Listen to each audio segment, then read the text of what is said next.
ओम नमो भगवते वासुदेवाय। ओम नमो भगवते वासुदेवाय। ओम नमो भगवते वासुदेवाय।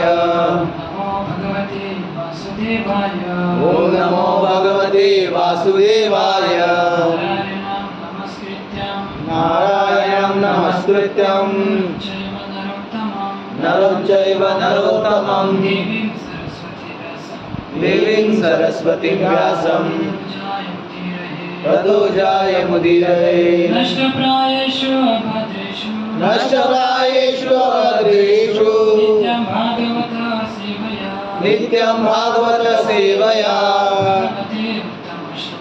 भगवते उत्तमश्लोके भक्तिर्भवति नैष्ठिकी। कृष्णाय वासुदेवाय देवकी नंदनाय च नंदगोपकुमाराय गोविन्दाय नमो नमः। शलाकया चक्षुरुन्मीलितं येन तस्मै श्रीगुरवे नमः। श्रीचैतन्यमनोभीष्टं स्थापितं येन भूतले स्वयं रूप कदा मह्यं ददाति स्वपदान्तिकं।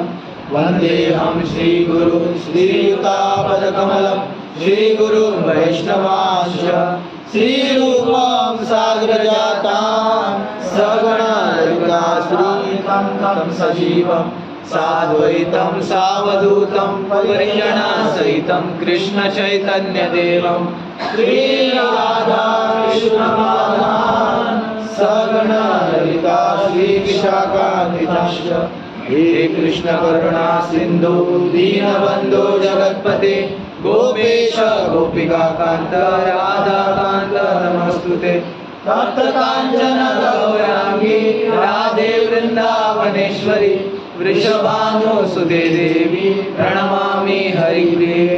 वाञ्छाकल्पतरुभ्यश्च कृपा सिन्धुभ्येव च पतितानां पावनेभ्यो वैष्णवेभ्यो नमो नमः।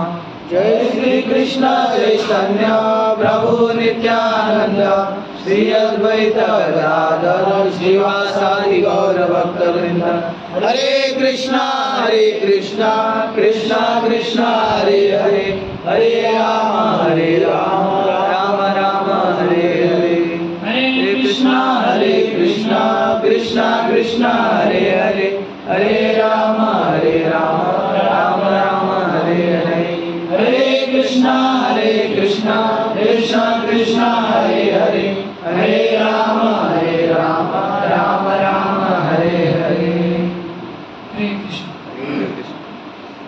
सभी का धन्यवाद व्यक्त करता हूँ कि इतनी ठंडी होते हुए भी आप सभी सुबह से उठकर भगवान का दर्शन के लिए आए हैं। इससे समझ में आता है कि आप सबका भगवान के प्रति कितना प्रेम है। सब लोग सो रहे हैं। यदि संडे किसी को प्रोग्राम के लिए बुलाया जाए, बोला संडे मुझे मत बोले जाए। हर दिन हम लोग काम पे उठ के सुबह सुबह जाते हैं, संडे हमको एक दिन आराम करना है। तो आप सभी सुबह सुबह इतनी ठंडी होते हुए उठकर आए से पता चलता है कि भगवान के प्रति आप सबका कितना प्रेम है। तभी भगवद गीता के ऊपर हम लोग चर्चा करेंगे। 23 दिसंबर को भगवान कृष्ण ने भगवद गीता बताई थी किसको, अर्जुन को। तो उसके बारे में हम चलो, सबको आवाज़ आ रहा है ना? तो एक भक्त था, वो ट्रेन में भगवद गीता वितरण करने के लिए चला गया। तो जैसे ही उन्होंने ट्रेन के डब्बे में एंट्री किया तो एक सीट में बूढ़ी महिला सोई हुई थी और उसके ऑपोजिट साइड में एक जवान लड़का सोया हुआ था, बैठा था। और जैसे ही इस्कॉन के प्रभु जी जैसे उन्होंने एंट्री किया तो उन्होंने बोला कि भगवद गीता ले लो। तो वो बोलने लगा कि आपकी भगवद गीता एक बिक गई होती, लेकिन लेने वाला आदमी क्या कर रहा है? लेने वाला आदमी सोया हुआ है। तो उसका बोलने का जो मतलब बोलने का पीछे का जो एसेंस था प्रभु जी समझ गए। मतलब उसका बोलने का अर्थ ये था कि जो भगवद गीता पढ़ने का समय बुढ़ापे का है, मैं तो जवान हूँ। तो आपकी एक भगवत गीता बीत गई होती, लेकिन देने वाला आदमी क्या हो, सोया हुआ है, आप थोड़ा देर के बाद आ जाए। तो प्रभु जी को पता चला तो उन्होंने प्रश्न किया कि क्या मैं आपको एक प्रश्न पूछ सकता हूँ? तो उन्होंने कहा ठीक है पूछो।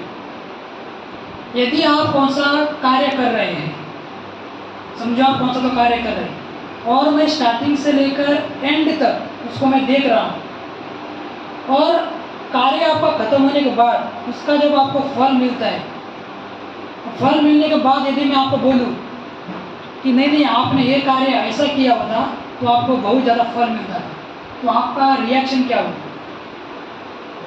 तो उसने बोला कि यदि आप पहले से मुझे देख रहे हैं तो आपने पहले क्यों नहीं बताया?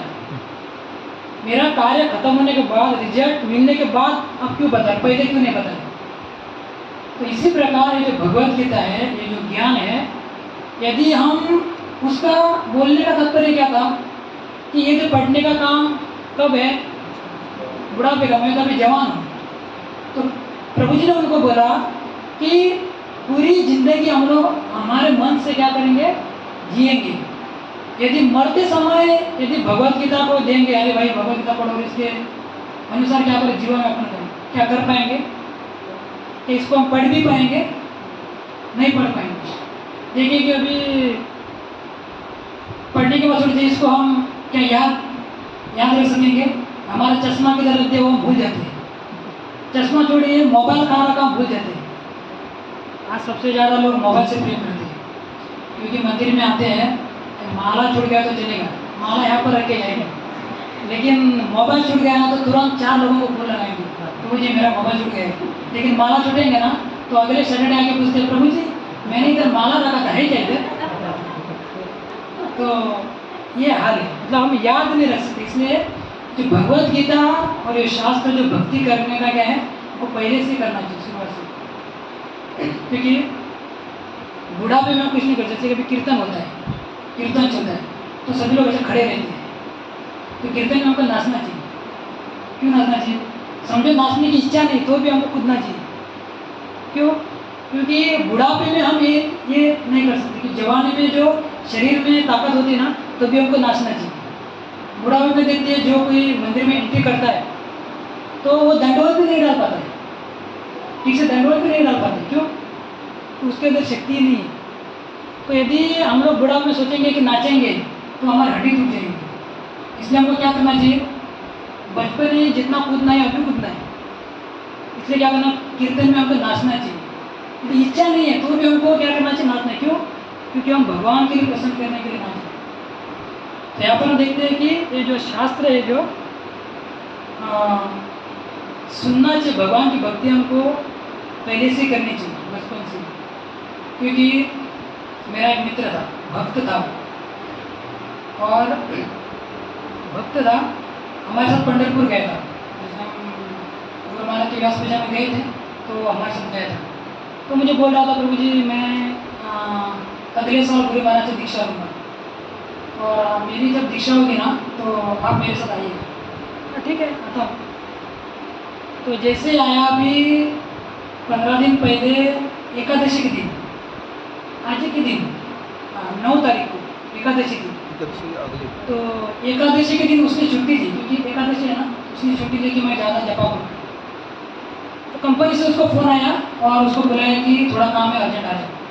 तो जैसे वो मंदिर में रहता था, बाइक लेके निकल गया तो उसका एक्सीडेंट हो गया। एक्सीडेंट में क्या हो गया? डेथ हो गई। तो सोचिए, हम सोचेंगे कि हम बूढ़ा होने के बाद ही मरेंगे, ऐसा नहीं है। मृत्यु है ना, कभी भी आ सकती है। जैसे कि हम जी रहे, जैसे ही सूर्य उगता है ना सुबह, तो हमारा एक दिन शुरू होता है, और जैसे ही सूर्य अस्त होता है ना, तो हमारा लाइफ में से एक दिन क्या होता है, माइनस हो जाता है। संसार के लोग बोलते हैं कि हम जी रहे हैं, क्या कर रहे हैं, हम जी रहे हैं, लेकिन शास्त्र हमें बताता है कि हम जी नहीं रहे, हम क्या कर रहे हैं, मर रहे हैं। समझो किसी का जन्म होता है ना, तो ब्रह्मा जी उसके साथ और उसकी मृत्यु भी लिख देते हैं, उसी समय लिख देते। भले ही हमारे आधार कार्ड के ऊपर मेंशन किया हुआ नहीं है, लेकिन ब्रह्मा जी ने मेंशन किया हुआ है कि उसकी कब मृत्यु होगी। तो जैसे ही समझो किसी की 70 साल की उम्र है, कितने साल की उम्र है? 70 साल की उम्र है। तो समझो उसी का किसी का 25 अभी उम्र है, तो उसके 70 साल में से 25 साल बढ़ गए क्या कम हो गए? माइनस हो गया ना। क्योंकि 50 उम्र होता है तो वो हैप्पी बर्थडे मनाता है, खुशी होकर, लेकिन आपको दुख मनाना चाहिए क्योंकि हमारे जीवन से 50 साल क्या हो गए? माइनस हो गए। इसलिए जब भी हम मंदिर में आते हैं तो जो भी हम कथा सुनते हैं तो उसको क्या करना चाहिए? हमारे जीवन में उतारना चाहिए। नहीं तो बाद में करेंगे, बाद में करेंगे, तो पता नहीं कि बाद वो हमारे जीवन में आएगा ही नहीं। जैसे कि हम अभी यहाँ पर बैठे हुए हैं, अगले संडे यहाँ पर हम आ पाएंगे नहीं, किसी को पता है क्या? किसी गारंटी किसी को नहीं। इसलिए जो भी हमको समय मिलता है वो हमको क्या करना चाहिए? भगवान की भक्ति करनी चाहिए। जो भी हम हमारे कानों के माध्यम से सुनते हैं वो हमारे जीवन में उतारने का प्रयास करना चाहिए। जैसे जो भगवत गीता है ये हमको क्यों दी है? क्योंकि हमको भगवत गीता के अनुसार हमको क्या करना चाहिए? जीवन बिताना चाहिए। मनुष्य जीवन हमको कैसे बिताना चाहिए हमको पता नहीं है। जैसे कि उदाहरण के लिए एक नया टीवी लॉन्च हुआ है, नया टीवी लॉन्च हुआ है, वो हम लोग टीवी खरीदने के लिए गए। और जैसे टीवी खरीदने के लिए गए और टीवी जो शॉप वाला है वो हमको क्या बोलता है? ये टीवी को ऑपरेट करने का बुक है, इसको आप क्या करो, देख देख के क्या करो, चलाओ।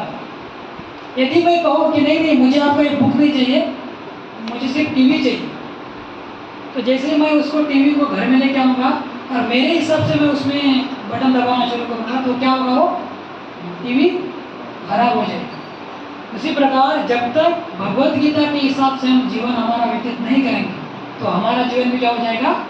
उस टीवी की तरह खराब हो जाएगा। तो अभी हम देखेंगे कि भगवान कृष्ण ने भगवत गीता सुनाई थी अर्जुन को। इसके बारे में चर्चा करेंगे। महाभारत में वर्णन आता है कि जब कौरव और पांडवों के बीच में क्या होता है? द्रुत क्रीड़ा होती है, जुआ होता है। तो जैसे ही जुआ होता है उसमें अपना पांडव जितनी भी संपत्ति है सब लगा देते हैं और कौरव क्या करते हैं? अपने लगा देते हैं।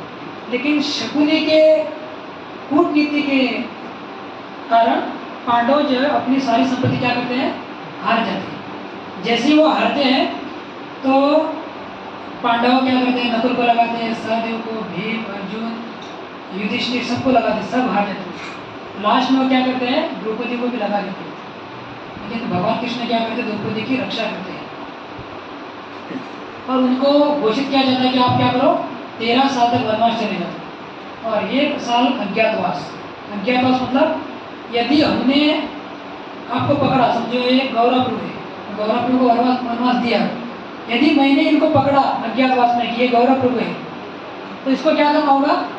फिर से 13 साल वनवास जाना होगा और फिर से अज्ञातवास। तो कौरवों का यही उद्देश्य था कि पांडवों को वापस आने के लिए नहीं दे, इनको जंगल में ही रखने का, उधर ही मरने दे। ये कौरवों का क्या था? उसका पीछे का उद्देश्य था। तो जैसे ही वो अज्ञातवास खत्म करके आते हैं तो वो क्या करते हैं कि हमारा जो राज्य है तो क्या करो? इंद्रप्रस्थ हमको दे दो। तो दुर्योधन बोलता है कि मैं नहीं दूंगा, मैं क्या ना करूँगा? मैं आपका राज्य नहीं दूंगा। तो नहीं दूंगा बोलते तभी क्या है? अभी युद्ध करना ही पड़ा, लेकिन पांडवों को युद्ध करने का इच्छा नहीं रहता, तो युद्ध करना नहीं चाहते। तो एक और चांस करेंगे हम लोग, और एक चांस नहीं, क्या करेंगे? और एक बार पूछेंगे कौरवों को। तो अभी जाएगा कौन कौरवों को पूछने के लिए? तो भगवान कृष्ण बोलते हैं मैं जाता हूँ। क्या करता हूँ? मैं आप लोगों का शांति दूत बनकर जाऊँगा। तो भगवान कृष्ण जाते हैं हस्तिनापुर में और हस्तिनापुर के सभा में पांडवों को क्या करते हैं? पांडवों की तरफ से वो बोलते हैं कि दुर्योधन आप काम करो, इंद्रप्रस्थ है क्या करो? उनको दे दो। किसको? पांडवों को। दुर्योधन बोलता है कि मैं नहीं दूंगा। तो ठीक है आप काम करो, इंद्रप्रस्थ नहीं देते हो ना, ठीक है 5 गांव दे दो। 5 पांडवों को क्या करो? 5 गांव दे दो और पूरे दुनिया के ऊपर आप राज्य करो। यदि ऐसा प्रस्ताव हमको रखा जाए तो आप क्या करो कि पूरा गोवा के ऊपर राज करो और 4 PhD के फ्लैट हमको दे दो। तो कौन नहीं देगा? सब देगा ना। लेकिन मूर्ख दुर्योधन क्या बोलते हैं? बताए बोलते हैं कि पांडवों को मैं सुई के नोक रखने के बराबर भी जगह नहीं दूंगा। यदि उनको राज्य चाहिए तो क्या करना पड़ेगा, हमसे युद्ध करना पड़ेगा। अभी क्या क्या ऑप्शन नहीं है, युद्ध करना है तो चले जाते हैं। अभी क्या युद्ध करना ही है। अभी सभी जो राज्य है संसार भर के क्या करते हैं, कोई लोग जाते हैं कौरव की तरफ से, कोई जाता है किसके साइड से, पांडव की तरफ से। अभी सभी जो संसार के राज्य थे सभी जुड़ गए, कोई पांडव की तरफ जुड़ गए, कोई कौरव की तरफ। अभी एक बचा था, वही द्वारका, द्वारका बची थी। और अभी क्या करेंगे, द्वारका में जाएंगे। अब दुर्योधन भी चला गया, पांडवों में से अर्जुन भी चला गया। तो भगवान ने क्या की थी, घोषणा की थी, मैं क्या नहीं करूँगा, मैं युद्ध नहीं करूँगा। मेरी नारायणी सेना है, कितनी सेना है, मेरी नारायणी सेना है, वो ऐसी सेना है जो कभी युद्ध में हारी नहीं है। एक साइड में नारायणी सेना है और एक साइड में मैं खुद खड़ा हूँ, लेकिन मैं क्या नहीं करूँगा, मैं युद्ध नहीं करूँगा, मैं सिर्फ युद्ध को क्या करूँगा, देखूंगा कौन कैसा लड़ रहा है। ठीक है, अभी दुर्योधन चला गया और पांडव से अर्जुन चला गया, और भगवान कृष्ण लेटे हुए थे, विश्राम कर रहे थे। तो भगवान ने बोला था कि जो मुझे पहले दिखेगा उसको मैं क्या करूँगा, जो मांगूंगा वो दूंगा। ठीक है, अभी भगवान कृष्ण विश्राम कर रहे थे। तो जैसे ही दुर्योधन पहले गया, तो दुर्योधन गया तो भगवान कृष्ण के सिर के पास क्या था, दो आसन थे बैठने के, तो वहाँ पर जाके बैठ गया। क्योंकि जैसे भगवान कृष्ण लेटे थे, मुख के सामने बार बार बैठे, क्योंकि जैसे ही भगवान कृष्ण आँख खोलेंगे तो मैं उसको दिखना चाहिए। ये क्या था, दुर्योधन का उद्देश्य था। और जैसे ही अर्जुन ने अंदर प्रवेश किया, तो अर्जुन ने देखा कि भगवान कृष्ण विश्राम कर रहे हैं, और उन्होंने देखा कि दुर्योधन क्या कर रहे हैं, सिर के पास बैठा है, और उनके साइड में और एक आसन था अर्जुन को बैठने के लिए। ठीक है, अर्जुन ने सोचा मैं कौन हूँ, मैं दास हूँ। दास का स्थान जो होता है वो भगवान के सिर के पास नहीं होता है, कहाँ होता है, चरणों के पास। मुझे कहाँ बैठना चाहिए, भगवान के चरणों के पास। जैसे ही गया अर्जुन भगवान के चरणों में बैठा। जैसे ही वो बैठा, जो कोई सो रहा है तो जैसे वो उठेगा तो पहले कौन देखेगा, जो पाँव के पास बैठा वही दिखेगा ना।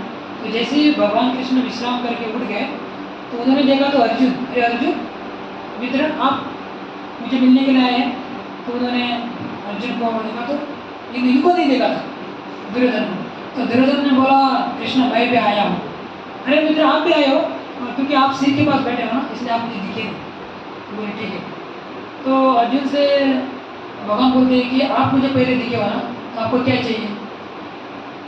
भगवान ने बोला कि देखो कि एक साइड में तो मैं खुद हूँ, मैं युद्ध नहीं करने वाला हूँ, दूसरे साइड में कौन है, मेरी नारायण सेना, तो कभी हारी नहीं है युद्ध में। ठीक है। तो दुर्योधन को बोला कि दुर्योधन को बोला कि नहीं मैं पहले मानता हूँ, क्योंकि दुर्योधन फिक्स करके आया था क्या, मुझे क्या चाहिए, नारायण सेना। मैं इसको लेके मैं क्या करूँ, ये तो युद्ध भूमि के बाहर लेके सिर्फ वो देखने वाला है, इसको लेके मैं क्या करूँ। और इसका पहले का स्टेटस भी देखा जाए, पहले का बचपन का गोकुल का, तो इसने क्या किया है, चोरी के अलावा कुछ किया नहीं है, गोपियों के वस्त्र चुराए। तो ऐसे आदमी को लेकर मैं क्या करूँ, तो ये मुझे नहीं चाहिए, ये फिक्स करके आया था। और ये बोले अभी इसको दुर्योधन को डर था कि ये क्या है, दुर्योधन क्या मांगेगा, नारायण सेना मांगेगा, इसलिए दुर्योधन बोल रहा था मैं पहले मांगता हूँ। तो भगवान ने बोला नहीं अर्जुन छोटा है आपसे और वो मुझे पहले दिखे है, तो अर्जुन पहले मांगे। तो अर्जुन भगवान से प्रार्थना करता है। देखिए अर्जुन की क्या प्रार्थना है, बोलते हैं कि हे गोविंद, हे माधव, मैं आपको मांग नहीं सकता। क्या नहीं कर सकता हूँ, मैं कौन हूँ आपको मांगने वाला, मैं सिर्फ आपसे क्या करता हूँ, प्रार्थना करता हूँ कि आप मेरे साथ रहिए, आप मेरे पक्ष में रहिए। अर्जुन बहुत सुंदर बोलते हैं भगवान को कि भले ही आप युद्ध ना करो, भले ही मैं युद्ध में मर जाऊं, भले ही मैं हार जाऊं, मुझे जीतने की कोई इच्छा नहीं, मुझे जीतने की कोई इच्छा नहीं, भले ही मैं मर जाऊं, लेकिन आप मेरे पक्ष में रहिए। आप युद्ध नहीं करेंगे ना, कोई टेंशन नहीं, आप युद्ध मत कीजिए, लेकिन कृपया करके आप मेरे पक्ष में रहिए। देखिए कि भगवान अभी अर्जुन को देखिए कि यदि वो नारायण सेना मांग सकता है, लेकिन उन्होंने नारायण सेना नहीं मांगी, उन्होंने किसको चुना, भगवान कृष्ण को चुना। तो उसी प्रकार जैसे इन्होंने चुना ना, तो दुर्योधन बहुत खुश हो गए। बहुत उसको आनंद आया। और दुर्योधन अर्जुन को गाली देता है, क्या बोलता है पता है? अरे तेरा जैसा मूर्ख मैंने आज तक नहीं देखा। क्या नहीं देखा? तेरा से मूर्ख मैंने देखा। अरे क्या देखकर इसको तूने चुना? ये युद्ध तो करने वाला है नहीं, इतनी सुंदर नारायण ने सेना जोड़कर आपने क्या किया है? इसको चुना है। ये क्या करेगा? सिर्फ देखेगा। और जैसे वहाँ से दुर्योधन चला गया तो ऐसा कहा जाता है कि दुर्योधन नाचते नाचते चला गया, क्योंकि जो उसकी इच्छा थी वो तो हो गई, क्योंकि उसको नारायण सेना चाहिए थी। अभी यहाँ पर देखिए कि भगवान कृष्ण कौन है? स्वयं नारायण है। और नारायण सेना क्या है? भगवान की शक्ति। अभी शक्तिमान ने पांडवों की तरफ से है, वो शक्ति लेके क्या करेगा? अभी शक्ति किसके हिसाब से चलती है? मालिक के हिसाब से। अभी मालिक ही पांडवों की तरफ से है, वो शक्ति लेके क्या करेगा? लेकिन ये दुर्योधन समझ नहीं पाए। देखिए कि दुर्योधन के सामने भगवान थे, लेकिन वो समझ नहीं पाए कि भगवान बोलते भक्त्या माम अभी जाना, बिना भक्ति के भगवान को हम समझा नहीं जा सकता। उसी प्रकार उन्होंने चुना तो वो कहाँ चले गए?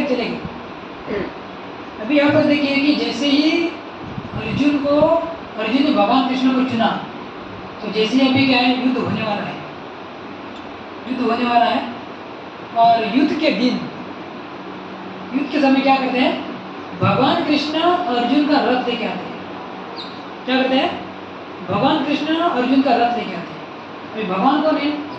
भगवान गीता में भगवान बोलते हैं कि मया दक्षिण प्रकृति सूयते सचराचर हेतु नारेण कौन्तेय जगद्वी परिवर्तन।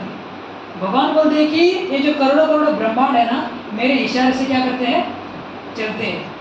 ये जो सूर्य जो उगता है ना, ये मेरे भय के कारण टाइम पे उगता है। ये जो प्रकृति जो चल रही है, ये मेरे भय के कारण चल रही है। ये जो हवा बह रही है, ये मेरे कारण बह रही है। ये जो चंद्र, ये जो टाइम पे टाइम उगता होता था ना, ये मेरे भय से। अभी देखिए हम लोग काम पे जाते हैं, टाइम पे जाते हैं ना। क्यों टाइम पे जाते हैं? लेट होगा तो क्या करेगा? बॉस गाली मारेगा। सूर्य कभी ऐसा हुआ है क्या? अरे मैं कल रात को प्रोग्राम के लिए गया था, तो थोड़ा उठने के लिए लेट हुआ, तो मैं 10 बजे उठता हूँ, ऐसा हुआ है? तो चंद्र ने सोचा नहीं, कल थोड़ा ये हुआ था इसलिए मैं क्या करता हूँ, थोड़ा लेट आता हूँ, ऐसा हुआ है? नहीं हुआ है। क्यों? टाइम पे टाइम उठता है। क्यों उठता है? क्योंकि भगवान के कारण, भगवान के भय के कारण। तो देखिए करोड़ों ब्रह्मांड को चलाने वाले भगवान आज क्या कर रहे हैं? अर्जुन का रथ चला रहे हैं। यदि आजकल कोई गाड़ी चलाए ना, तो उसका थोड़ा स्टेटस रहता है, अरे मैं गाड़ी चला रहा हूँ। लेकिन उस समय रथ चलाना मतलब क्या है? ये बहुत नीचे का काम था। लेकिन भगवान ने क्या किया कि अर्जुन का अंदर का भूत देखा, क्योंकि उन्होंने नारायण सेना जो मुझे चुना है, इसलिए भगवान ने क्या किया? अर्जुन का रथ चला, मतलब अर्जुन की रथ की जो रस्सी है उन्होंने क्या किया? अपने हाथ में। अभी 18 दिन के युद्ध में क्या करेंगे भगवान? अर्जुन का, सिर्फ भगवान ने अर्जुन के रथ की नहीं डोरी, भगवान ने अर्जुन का जीवन की जो रस्सी है ना, वो उन्होंने पकड़ी। अभी देखा जाता है कि महाभारत के युद्ध में हम देखते हैं कि जैसे भगवान क्या करते, अर्जुन का रथ चला रहे थे, तो ऐसा कहा जाता है कि जब रथ चलाते समय युद्ध हो रहा था, तो क्या हो रहा था कि अभी युद्ध में क्या रहेगा? शस्त्र का आवाज़, लोग चिल्ला रहे हैं, कोई मर रहा है, कोई रो रहा है, इसका आवाज़। अभी जो योद्धा होता है वो साथी को बोलना होता है कि क्या करो? अरे रथ क्या करो? राइट में ले लो, रथ क्या करो? लेफ्ट में ले लो, स्पीड चलाओ, और क्या करो? थोड़ा स्लो चलाओ, ये होता है। लेकिन महाभारत के युद्ध में ऐसा कहा जाता है कि जो अर्जुन कृष्ण को बोल रहे थे, भगवान कृष्ण को सुनाई नहीं देता था कि अभी रथ कौन से साइड में लेना है। तो अर्जुन क्या करता था? यदि भगवान को रथ राइट साइड में मुड़ना है, तो अर्जुन क्या करते थे? राइट साइड में भगवान को लात मारते थे। क्या करते थे? लात मारते थे। भगवान क्या करते थे? राइट साइड में रथ लेते थे। यदि अभी लेफ्ट में अर्जुन को रथ लेना है, तो क्या करते थे? लेफ्ट साइड में लात मारते थे। तो भगवान कृष्ण क्या करते थे? लेफ्ट साइड में लेते थे। यदि भगवान को अर्जुन को स्पीड चाहिए, रथ स्पीड में चलाना है, तो अर्जुन क्या करते थे? भगवान के पीठ के ऊपर लात मारते। तो भगवान को समझ आता था कि अभी मुझे क्या करना है? रथ को स्पीड चलाना है। यदि स्लो करना है तो नीचे लात मारते थे। अभी देखिए स्वयं भगवान है, लोग क्या करते हैं, ओम जय जगदीश हरे की आरती उतारते हैं। वो भगवान क्या कर रहे हैं, भगवत गीता के इसमें जब कुरुक्षेत्र युद्ध में क्या कर रहे हैं, अर्जुन के क्या कर रहे हैं, लात कर रहे हैं। भगवान बोलते हैं कि लोग मुझे कुछ भी बोले, मुझे कोई टेंशन नहीं है, मुझे कुछ चिंता नहीं, भले मुझे चोर कहे, कुछ भी बोले, लेकिन भगवान बोलते हैं कि मेरे भक्त का कभी क्या नहीं होना चाहिए, भक्त को कष्ट नहीं होना चाहिए। देखिए भगवान स्वयं उनको क्या करते हैं, सारे संसार के लोग पूजा करते हैं, ऐसे बड़ो बड़ो ब्रह्मांड के नायक भगवान क्या कर रहे हैं, अर्जुन के लाभ कर रहे हैं। क्यों? क्योंकि अर्जुन क्या थे, भगवान के क्या थे, भक्त थे। इसके लिए तो देखा गया कि भगवान कृष्ण कुरुक्षेत्र युद्ध में भगवान क्या करते हैं, यदि पांडवों के समय में, पांडवों के समय में भगवान नहीं होते थे ना, तो पांडव जीतते नहीं थे। ऐसा कहा जाता है कि दुरत्तय कौरव सैन्य सागर, क्या था, कौरवों के पक्ष में क्या थे, एक समुद्र के समान सेना थी। क्या थी, समुद्र के समान सेना। और पांडवों की सेना कैसी थी, एक छोटी सी एक नदी के समान थी। ऐसा कौरव की सेना में देखा जाए कि एक एक योद्धा समुद्र में तिमंगल होता है, जैसे कि छोटे छोटे मछलियों के क्या करता है, खा लेता है, ऐसे योद्धा थे। किसके पक्ष में थे, कौरवों के पक्ष में। पितामह भीष्म को देखा जाए तो यदि देवताओं को युद्ध करना होता था तो पितामह भीष्म को लेके जाते थे असुरों के साथ युद्ध करने के लिए। यदि पितामह भीष्म को क्या है, इच्छा मृत्यु का वरदान है, जब तक वो इच्छा नहीं करेंगे तब तक उसको मृत्यु नहीं है। देखा जाता है कि पितामह भीष्म को यदि एक साथ में किया जाए और कौरवों को और पांडवों को एक साथ में किया जाए तो पितामह भीष्म अकेले ही क्या कर सकते हैं, कौरव और पांडवों को मार सकते हैं। ये पितामह भीष्म की शक्ति है। और गुरु द्रोणाचार्य, द्रोणाचार्य किसके पक्ष में है, पांडवों के पक्ष, सॉरी कौरवों के पक्ष में। यदि अर्जुन, भीम, नकुल, सहदेव, युधिष्ठिर, इनको क्या है, शस्त्र पकड़ने के लिए उन्होंने सिखाया है कि कैसे धनुष पकड़ना है, कैसे बाण पकड़ना है, कैसे छोड़ना है। अभी वो स्वयं गुरु किसके पक्ष में है, कौरव के पक्ष में। अभी कर्ण था, दुर्योधन था, बहुत सारे योद्धा थे, किसके पक्ष में, कौरव के पक्ष में। पांडवों के पक्ष में कुछ भी नहीं था। लेकिन इन्होंने कैसे, जैसे कि आचार्य बताते हैं कि बारिश के ऋतु में जब बछड़े चलते हैं, बछड़े बारिश के ऋतु में, बारिश के क्या होता है, कीचड़ होता है ना, तो कीचड़ में जब बछड़े छोटे छोटे चलते हैं तो उसकी खुर की क्या होती है, दिशा करती है, तो उसमें क्या होता है, पानी भर जाता है। तो छोटे छोटे बच्चे उस खुर को क्या करते हैं, लांग लेते हैं। उसी प्रकार जो सागर की समान सेना थी किसकी, कौरव की, लेकिन पांडव उनको ऐसे लांग गए जैसे कि छोटे बच्चे जो बछड़े का खुर के पाँव के अंदर ये होता है ना, ऐसे वो लांग गए। क्यों? क्योंकि स्वयं भगवान कृष्ण क्या थे, इनके पक्ष में थे। किसके पक्ष में, पांडवों के पक्ष में थे। जैसे देखते हैं कि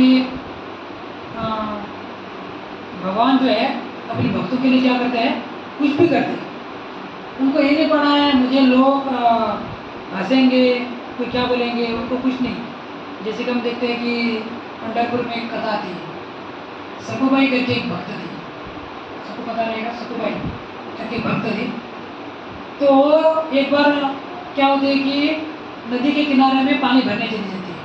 क्या करते हैं, पानी भरने चली जाती है। जैसे वो पानी भरने चले जाते हैं तो एकादशी के दिन वहाँ के लोग क्या करते हैं, डिंडी ताल मृदंग डिंडी पता के लिए क्या करते हैं, भगवान के दर्शन के लिए जाते हैं।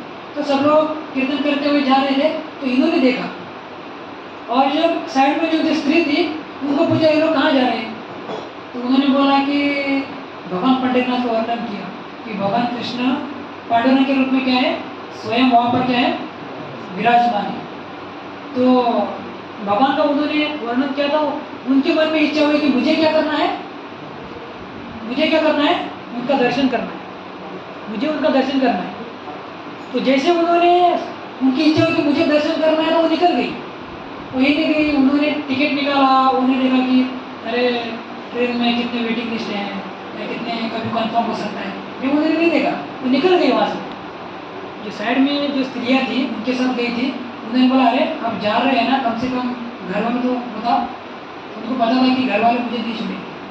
उन्होंने निश्चय किया कि मुझे क्या करना है, भगवान पंढरीनाथ का दर्शन करना है। यदि मैं मरूंगी तो उनके चरणों में मरूंगी, मरूंगी तो मैं पंढरपुर के रास्ते में मरूंगी, लेकिन यहाँ से मैं वापस घर नहीं जाऊंगी। वहाँ से निकल गई। और जैसे ही उन्होंने देखा, बोला, किसको बोला, घर में जाके बोला वो जो मझवारी स्त्री थी, अरे अरे आपकी जो सुनबाई, हमारा सुनबाई बोलता ना, तो सुनबाई कहाँ चली गई है, पंढरपुर में चली गई। आपको बोले भी ना कहा कि वो पंढरपुर में जो दिंडी जो भक्तों में था तो वो पंढरपुर में चली गई। तो जैसे उन्होंने सोचा तो उनको क्या हुआ, गुस्सा आया उनको, अरे कैसे बिना बोले चली गई। तो उन्होंने हाथ में क्या किया, जैसे जाके उन्होंने अपने पुत्र को बोला, अरे आपकी पत्नी बिना बोल के कहाँ चली गई है, पंढरपुर चली गई, आपके अंदर कुछ मर्दानगी कुछ है या नहीं। तो उन्होंने वो क्या किया, लकड़ी लेके वो बाहर आ गए। क्यों, अभी देखता हूँ मैं उसको। तो अभी ये जो दृश्य जो है भगवान पंढरीनाथ को पता चला कि सकुबाई है मेरा दर्शन के लिए कहाँ आई है, पंढरपुर से निकली, और उनकी घर वाले उनको लेके जाने के लिए वापस आए। तो ये समझ में आया, तो भगवान कृष्ण ने लीला की वहाँ पर। क्या की, तो भगवान कृष्ण ने क्या किया, स्वयं सकुबाई का रूप लिया और उनके घर में चले गए। और जैसे अभी वो मारने के लिए जा रहे थे तो उनकी जो ये क्या थी, सकुबाई है, सामने से आ गई घर में, और वो घर में चली गई। और उसने जो सास थी उन्होंने देखा तो उसको बहुत गुस्सा आया। क्यों गुस्सा आया, क्योंकि मेरा जो ये क्या है, बहू बोलते हैं ना, बहू का ये क्या कर रही है, नाम खराब कर रही है। वो बहुत जोर जोर चिल्ला रही, अरे इधर आओ इधर आओ, बोलने लगी इधर आओ, आपको आँख है कि आप फटी है, आपकी आँख है, दिख रहा है। तो मेरी जो बहू है क्या कर रही है, अंदर है, घर में है। जैसे उन्होंने लाके देखा तो सकुबाई क्या कर रही है, वहाँ पर कपड़ा धो रही है। क्या कर रही है, बर्तन धो रही है वहाँ पर। अभी जैसे ही वो देखने, अभी सोचिए कि भगवान बोलते हैं कि अहम बीज पद पिता। भगवान क्या बोलते हैं भगवद गीता में, मैं इस संसार में जितने भी जीव है, जितने भी 84 लाख योनि के जीव है, सबका बीज का पिता कौन है, मैं। अभी संसार में एक बहुत बड़ी प्रॉब्लम है, क्या है, संसार में लोग बोलते हैं कि अंडा पहले आया या मुर्गी पहले आया। ऐसा होता है कि अंडा पहला आया मुर्गिया पहला आया। तो हम लोग बोलते हैं कि अंडा पहला है, अंडा पहले तो अंडा कहाँ से आया, तो हम लोग बोलेंगे कि मुर्गी पहले है। तो मुर्गी पहले है तो मुर्गी कैसे बनी, वो अंडे से ही बनी ना। तो संसार में बोलते हैं कि बीज पहले या पेड़ पहले, हम लोग बोलेंगे बीज पहले। तो बीज कहाँ से आया, तो पेड़ से आया।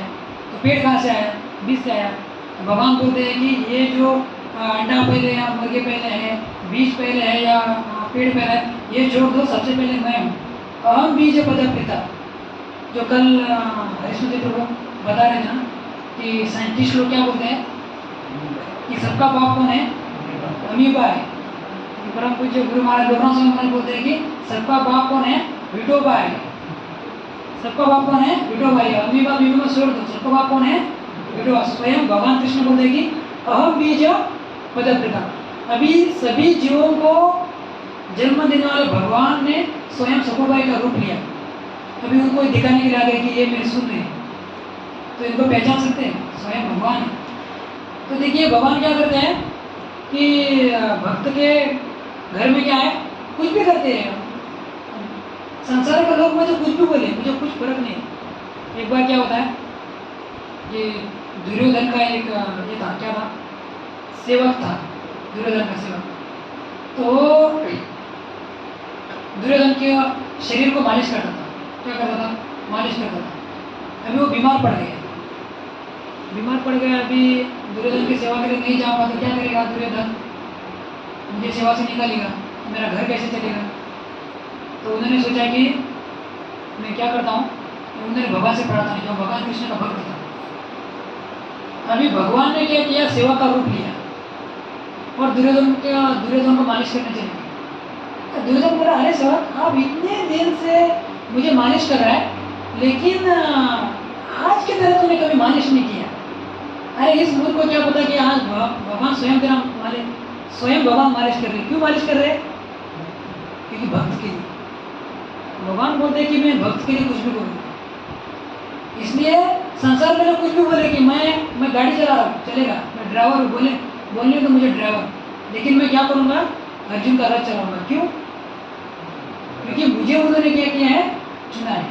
उसी प्रकार हमको क्या करना चाहिए? भगवान को हमको हमारे जीवन में क्या करना चाहिए? चुनना चाहिए हमको। भगवान को बोलना चाहिए प्रभु कुछ भी हो जाए लेकिन आप हमारे साथ रहिए। तो जैसे ही 18 दिन के युद्ध में भगवान ने क्या किया? अर्जुन का जीवन की जो डोरी है, रस्सी है, क्या क्या अपने हाथ में ली। उसी प्रकार भगवान क्या करेंगे?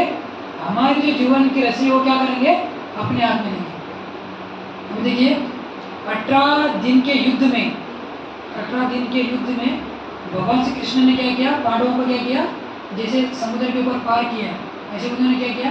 जैसे बोला जाता है कि कुरुक्षेत्र एक युद्ध भूमि है, वहाँ पर क्या चल रहा था? युद्ध चल रहा था। तो उसी प्रकार हम जहाँ पर रहते हैं वो भी क्या है? युद्ध भूमि है। वहाँ पर योद्धाओं का क्या था? मतलब कोई अस्त्र चलाते थे, अस्त्र चला।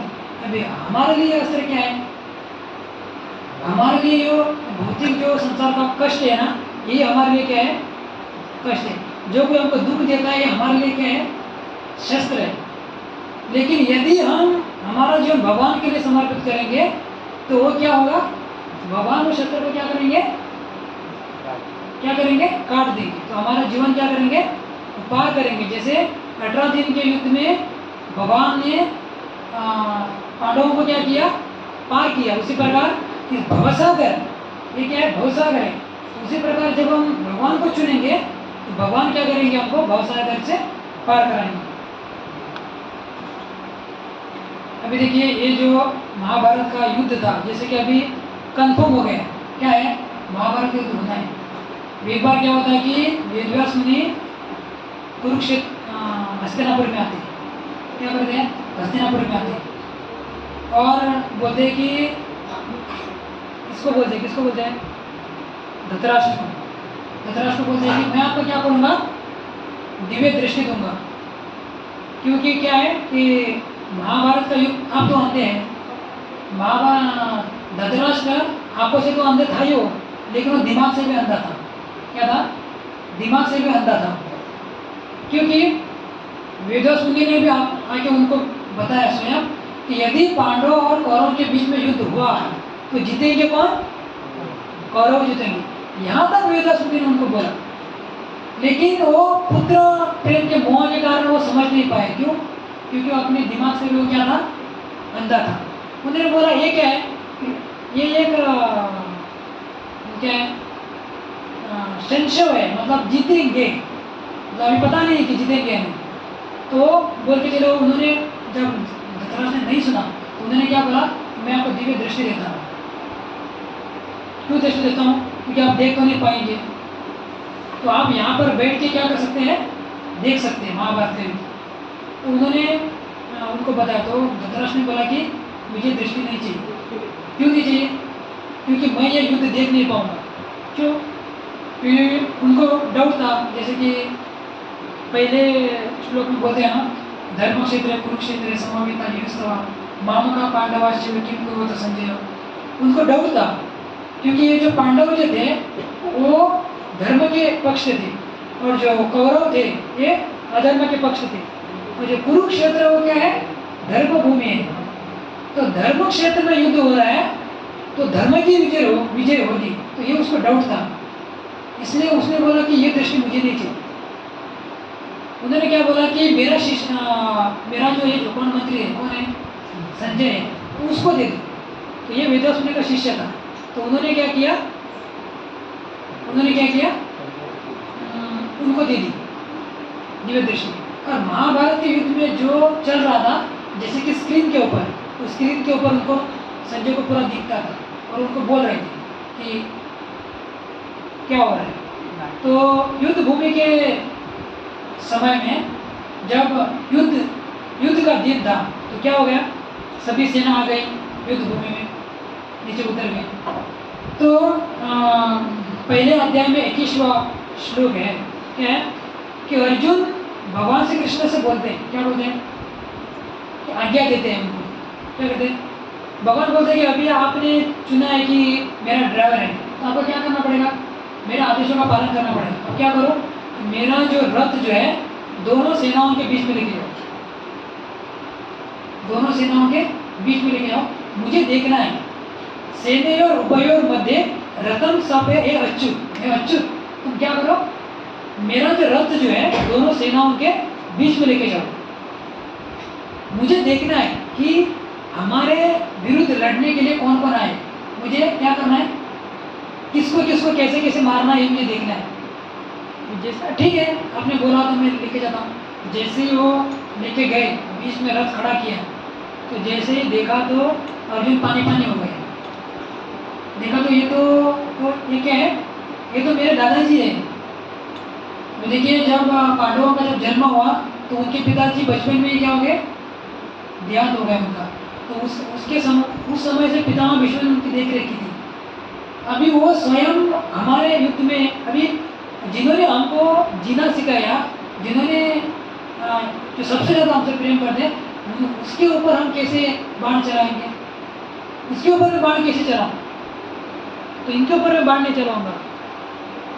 तो साइड में देखा तो ये कौन है, गुरु द्रोणाचार्य, जिन्होंने हमको सिखाया, जिसके कारण आज हम क्या है, युद्ध थोड़ा बहुत कुछ मतलब युद्ध कर रहे हैं। तो ये किसके कारण है, द्रोणाचार्य के कारण है। वो स्वयं हमारे क्या है विपक्ष, अभी मेरे गुरु के ऊपर मैं कैसे बाण चलाऊंगा, तो ये उन्होंने देखा। और बाजू में देखा तो ये तो कौरव मेरे भाई है, तो यदि मैं इनको मारूंगा तो जब हम इसका जो राज्य का भोग करेंगे, इससे हमको क्या लाभ, इससे कुछ फायदा है क्या, कुछ नहीं है। यदि मैं इन सारे कौरव जो महाभारत के युद्ध में सारे लोग जो उपस्थित हैं सबको मैं मारूंगा, तो इनकी पत्नियां क्या हो जाएगी, विधवा हो जाएगी, तो कुल इनका क्या होगा, नष्ट हो जाएगा, और जो आने वाले बच्चे क्या हो जाएंगे। तो इसके लिए उन्होंने क्या किया कि मैं युद्ध नहीं करूंगा। तो अर्जुन भगवान को बोलते हैं कि मैं क्या करूंगा, मैं जंगल में जाके मैं भिक्षा मांग के क्या करूंगा, जीवन व्यतीत करूंगा, लेकिन मैं क्या नहीं करूंगा, युद्ध नहीं करूंगा। ये दूसरे अध्याय में 7वें श्लोक में होगा, कार्पण्य दोष उपात्त स्वभाव प्रचामित्वा धर्म सम्मूढ़ चेता जैसे हम शान निश्चय भ्रूय धर्मे शिष्यस्ते शादिमात्मा प्रपन्न। भगवान अर्जुन बोलते भगवान को कार्पण्य दोष कि मुझे अभी क्या करना चाहिए मुझे पता नहीं है, मेरा शरीर क्या हो रहा है, कांप रहा है, और मेरा जो ये क्या है पसीना निकल रहा है, ये जो मेरा भी क्या है धनुष हाथ से क्या हो रहा है, छूट रहा है, मैं अभी यहाँ पर एक क्षण भी रुकना नहीं चाहता हूँ, मैं यहाँ से निकल रहा हूँ।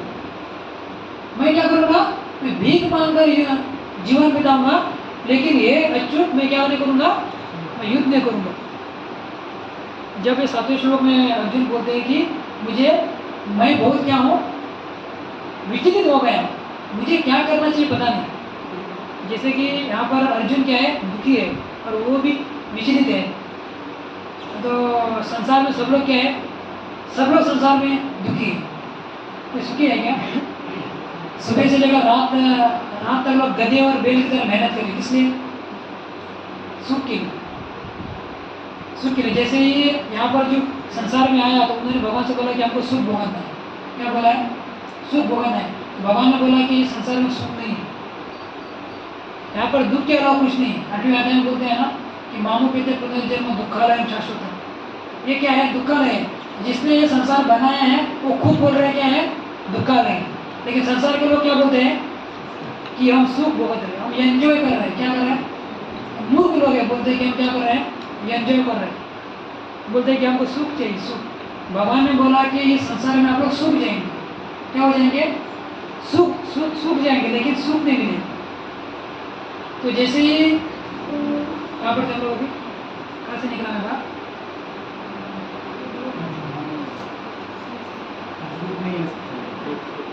हाँ सीनियर उबेर में थे। जैसे उनको उन्होंने देखा तो उन्होंने क्या किया कि मैं युद्ध नहीं करूंगा, मैं भीख मांगकर क्या करूंगा, जीवन बिताऊंगा।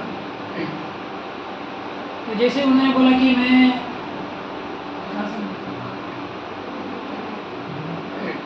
कार्पण्य दोष। कार्पण्य दोष मतलब मुझे इस चिंता से क्या कीजिए आप बाहर निकालिए।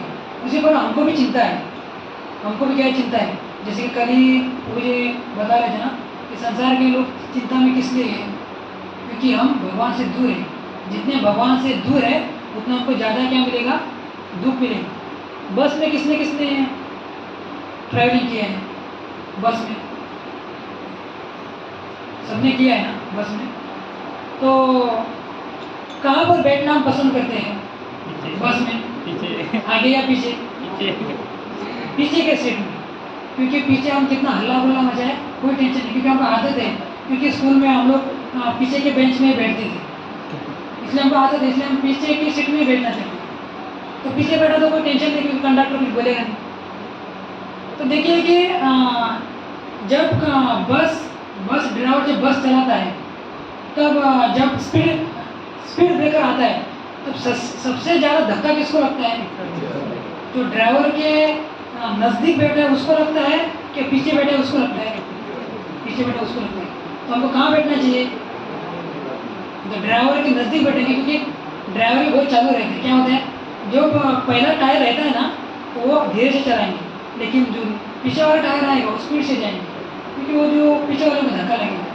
तो ज़्यादा धक्का किसको लगेगा? जो पीछे बैठे उनको। जैसे हम भगवान से जितने दूर रहेंगे ना उतना हमको दुख मिलेगा। इसलिए हमको क्या करना है, जितना हो सके उतने हमको क्या करना है, भक्तों के नज़दीक बैठना है। जैसे कि हम सैटरडे प्रोग्राम में भी देखते हैं, तो माता जी जैसे ही एंट्री करते हैं ना, बैठने के लिए कहाँ से शुरू करना चाहिए? यहाँ से। लेकिन शुरू कहाँ से करते हैं? यहाँ से। मतलब हमको मंदिर में भी आते हैं तो ज़्यादा से ज़्यादा भगवान के नज़दीक बैठना चाहिए। पीछे हमको कब बैठना चाहिए? जब पिक्चर देखने के लिए पिक्चर थिएटर में जाते हैं ना तब पीछे बैठना चाहिए, क्योंकि पीछे से पिक्चर अच्छा दिखता है। मंदिर में आते हैं जितना होता है उनको हमें क्या करना चाहिए? नज़दीक बैठना चाहिए। तो यहाँ पर अर्जुन भी चिंतित है, क्योंकि अर्जुन ने किसकी शरण ली? भगवान की शरण ली। तो बोलते हैं कि मुझे अब क्या करो, मेरे लिए क्या अच्छा है वो बताओ। और वो चिंता में है। तो जैसे ही भगवान कृष्ण अर्जुन को भगवद गीता पूरी बताते हैं, पूरी भगवद गीता बताते हैं, तो यही जो भगवद गीता है संजय ने किसको बताई? धृतराष्ट्र को बताई। यही भगवद गीता किसको बताई? धृतराष्ट्र को बताई। अभी जो महाभारत में जो अर्जुन ने भगवद गीता सुनी वही भगवद गीता धृतराष्ट्र ने भी सुनी, लेकिन दोनों के जीवन में फर्क क्या है? जब हम देखते हैं कि अर्जुन ने भगवद गीता सुनी तो अभी स्टार्टिंग में अर्जुन क्या बोल रहे थे? मैं भीख मांग कर क्या करूँगा? जीवन व्यतीत करूँगा, लेकिन मैं युद्ध नहीं करूँगा। ये कौन बोल रहे हैं? अर्जुन बोल रहे हैं। लेकिन पूरी भगवद गीता सुनने के बाद 18वें अध्याय में 73 नंबर श्लोक है। क्या है? नष्ट मोह स्मृति लब्धवा। क्या है? नष्ट मोह स्मृति लब्धा। सबसे पहले अर्जुन क्या था? मोह में पड़े थे ना कि मुझे क्या करना और क्या नहीं करना है, युद्ध करना अच्छा है कि नहीं करना है मुझे पता नहीं, मैं पूरा टेंशन में हूँ। तो वो पहले टेंशन में थे और मैं युद्ध नहीं करूँगा। जैसे ही भगवद गीता खत्म हुई तो उन्होंने क्या बोला कि नष्ट मोह स्मृति लब्धा। अभी देखिए जो भी हम सुनते हैं ना, ये महत्वपूर्ण नहीं है कि हम लोगों ने कितने सत्संग अटेंड किए। कुछ लोग बोलते हैं प्रभु जी मैंने बहुत कथा सुनी। क्या किए? मैंने बहुत कथा सुनी। कितना साल हुआ पता है मुझे? इस समय में सीनियर भक्त हूँ, 18 साल हुआ मुझे। बहुत कथा सुनी, लेकिन सुन के तूने किया क्या? महत्वपूर्ण ये नहीं कि मैं कितने साल वहाँ जुड़ा हूँ, महत्वपूर्ण ये है कि मैं इस्कॉन में जुड़ने के बाद मैंने कितनी प्रगति की है। जो भी हम कथा में सुनते हैं ना उनका आचरण करना चाहिए। तो यही गीता धृतराष्ट्र ने भी सुनी। जब महाभारत का युद्ध चल रहा था, जब युद्ध चला तो संजय बताते थे किसको? धृतराष्ट्र को। अरे महाराज आज आपके 10 पुत्र मर गए। तो धृतराष्ट्र बोलते अरे संजय मुझे दुख हो रहा है। वो रोते थे, बिलखते थे, अरे संजय मुझे बहुत दुख हो रहा है, मेरे आज 10 पुत्र मर गए, अरे मेरे 10 पुत्र मर गए। वो रोते थे और क्या बोलते थे पता है? संजय बताओ आगे क्या होगा? क्या बोलते थे? बताओ आगे क्या होगा? तो दूसरा दिन संजय आते थे, बोलते थे, अरे महाराज आपके आज 5 पुत्र मर गए, अरे संजय मुझे कष्ट हो रहा है बहुत, मरा मुझे क्या हो रहा है, दुख हो रहा है, मैं क्या करूँ। तो संजय बोलते थे, जितने बच्चे आपके बचे हैं ना, उसको अभी आपके पास समय है, क्या करो, उसको बचाओ। लेकिन संजय बोलते थे, धृतराष्ट्र बोलते थे, संजय बताओ आगे क्या हो। सारे कौरव मर गए, दुर्योधन अकेला बचा था। संजय बोलते थे, आगे बोले कि महाराज आपके एक पुत्र बचे, उसको तो बचाओ। तो इतना सब कुछ बोलने के बाद भी धृतराष्ट्र बोलते थे, अरे संजय मेरे 100 पुत्रों में से एक ही पुत्र बचा है, फिर एक ही पुत्र बचा, मुझे बहुत कष्ट हो रहा है। तो धृतराष्ट्र बोलते, संजय बताओ आगे क्या हुआ। अरे अभी आगे क्या, जो एक क्यों उसको तो बचाओ। हम लोग का भी ऐसा ही होता है, जो हम कथा में सुनते हैं ना, वो आचरण करने का नहीं, आगे क्या, मुझे ये सुनना है, वो सुनना है। अरे सुन के जीवन में अब होता रहा क्या है। देखिए कि हम भक्ति में आने के बाद कितने साल हुआ, ये महत्वपूर्ण नहीं। भक्ति में आने के बाद हमने प्रगति की, ये इम्पोर्टेंट है। कितने साल हुआ, मैं इतने साल से भक्ति में हूँ, ये कर रहा, वो कर रहा, कुछ नहीं। सबसे पहले हमको भक्ति में आचरण करना चाहिए। नहीं तो हम सोचते हैं कि हम बाद में करेंगे, वो बाद में हमारा जीवन में कब आएगा नहीं, वो बाद ही रह जाएगा। इसके लिए अभी यहाँ पर क्या है, संजय ने भी भगवत गीता सुनी, धृतराष्ट्र ने, और वही भगवत गीता अर्जुन ने भी सुनी। लेकिन अर्जुन ने क्या बोला कि नष्ट मोह स्मृति लब्ध्वा, क्या है, मेरा मोह जो था, मेरा जो संशय था, पूरा नष्ट हो गया। कैसे नष्ट हो गया? नष्ट मोह स्मृति लब्ध्वा त्वं प्रसादात् हे अच्युत, आपसे मुख से निकला हुआ शब्द सुनकर, जो प्रसाद सुनकर मेरा क्या हो गया है, मोह जो क्या हो गया है, नष्ट हो गया है। नष्ट मोह स्मृति लब्ध्वा त्वं प्रसादात् हे अच्युत, स्थितोऽस्मि गत संदेह करिष्ये वचनं तव, क्या है, मेरा संदेह दूर हो गया है, मुझे अभी क्या है, वचन दे दो। क्या करो? आदेश दे दो कि किसको मारना है। पहले बोल रहे थे स्टार्टिंग में कि मैं युद्ध नहीं करूंगा, मैं भीख मांगूंगा और मैं युद्ध नहीं करूंगा। और यहाँ पर बोल रहे हैं भगवत गीता खत्म होने के बाद, बोलो अभी किसको मारना है, किसको पहले मारना है। ये कौन बोल रहे हैं? अर्जुन बोल रहे हैं। अभी किसको मारना है, बोलो किसको पहले उड़ा। आप क्या करो, बोलो किसको मारना है। ये भगवत गीता खत्म होने के बाद किसका था? अर्जुन का। क्यों था? क्योंकि उन्होंने भगवत गीता सुनने के बाद अपने जीवन में उन्होंने क्या किया, उतार। इसलिए परम पूज्य राधानाथ स्वामी महाराज बोलते हैं कि हम जैसे कि यहाँ पर किसी के हाथ में, यदि हमारे हाथ में माइक दिया जाए ना, कि बोला जाए कि कृष्णा के पास तुम क्या करो, 10 घंटा बोलो, कोई भी आदमी बोल सकता है, लेकिन जीवन में उतारना ना बहुत ये क्या है, मुश्किल है। इसलिए हमको क्या करना है, जो भी हम सुनते हैं उसको जीवन में उतारने का प्रयास करना चाहिए। यहाँ पर अर्जुन ने क्या किया, उतारा। ये सब कुछ हुआ और संजय खुद बोल रहे हैं, किसको? धृतराष्ट्र को। क्या बोल रहे हैं? खुद बोल रहे हैं कि यत्र योगेश्वर कृष्ण तत्र पार्थ धनुर्धर, तत्र से विजय बुद्धि ध्रुवम नीति मतिर्मम। क्या बोल रहे हैं? यदि राजा मुझे बोलो, मेरा मत क्या है कि जिस पक्ष में यत्र योगेश्वर कृष्ण, योगेश्वर कृष्ण जिस पक्ष में खड़े हैं, तत्र पार्थ धनुर्धर, जिस पक्ष में स्वयं धनुर्धर अर्जुन खड़े हैं, उस पक्ष में क्या है, श्री मतलब क्या है, लक्ष्मी जी। लक्ष्मी क्या है, मतलब उनको कभी धन कमी नहीं होगा, संपत्ति कभी उनके जीवन में कमी नहीं होगा। श्री विजय, और हमेशा उनकी क्या होगी, विजय होगी। और जिस पक्ष में अर्जुन और कृष्ण खड़े हैं, उस पक्ष में क्या है, नीति है, निश्चित नीति है। ये मेरा मत है। अभी संजय ने भी बोला, फिर भी धृतराष्ट्र बोलते हैं कि संजय बताओ आगे क्या हुआ। तो हमको देखिए, हमको धृतराष्ट्र की तरफ नहीं बनना है, हमको किसकी तरह बनना है, अर्जुन की तरह बनना है। तो अभी हम लोगों ने देखा कि अभी यही जो भगवत गीता है, अर्जुन को भगवान श्री कृष्ण ने इसको बताई थी अभी 23 दिसंबर को। एक बार क्या होता है कि भगवान विष्णु को लक्ष्मी जी बताती है। क्या बताती है? इस भगवत गीता के बारे में बताती है।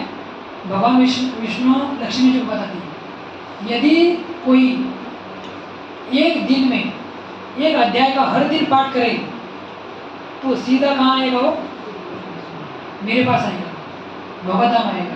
कितना? एक अध्याय।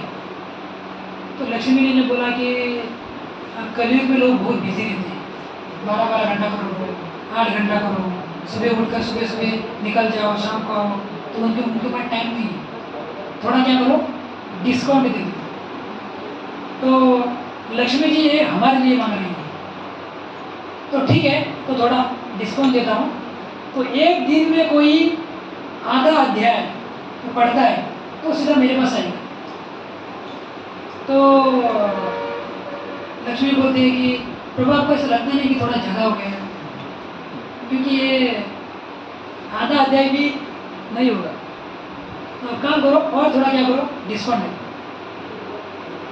तो भगवान बोलते हैं कि काम करो, यदि कोई भगवत गीता का एक श्लोक दिन में पढ़े तो सीधा मेरे पास आएगा।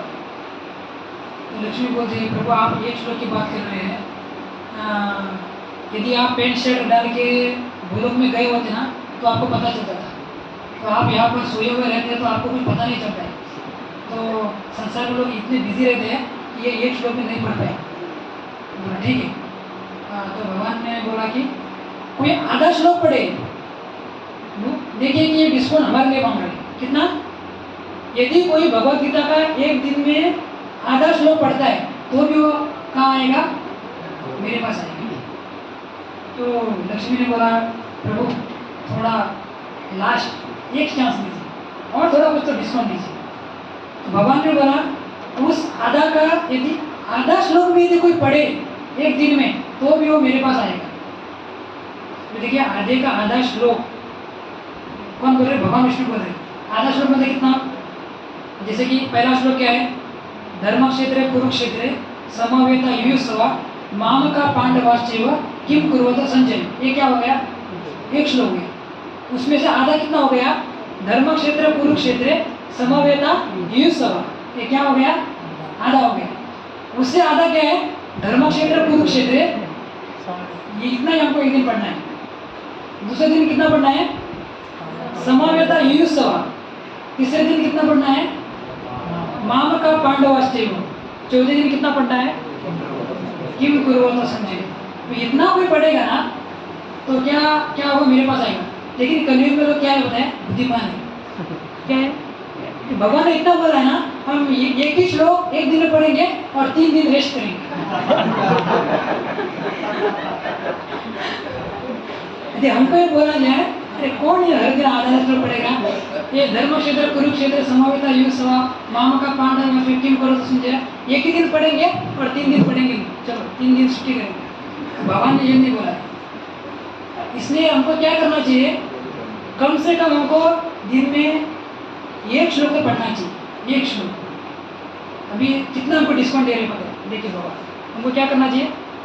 एक दिन में आधा श्लोक, या तो आधा नहीं, एक पढ़ने के लिए कोई क्या है? ऐसे तो हम लोग मोबाइल लेके बैठे तो घंटों पर निकल जाता है मोबाइल लेके। ठीक है, मैं यहीं पर रुकना चाहता हूँ। सभी से धन्यवाद व्यक्त करता हूँ कि इतना एक घंटे तक आप लोगों ने मुझे सहन किया। कलयुग में यही तपस्या है, क्योंकि क्या है कि मोबाइल को छोड़ के 1 घंटा भी कोई बिताता ना तो वो सबसे बड़ी तपस्या है कलयुग में।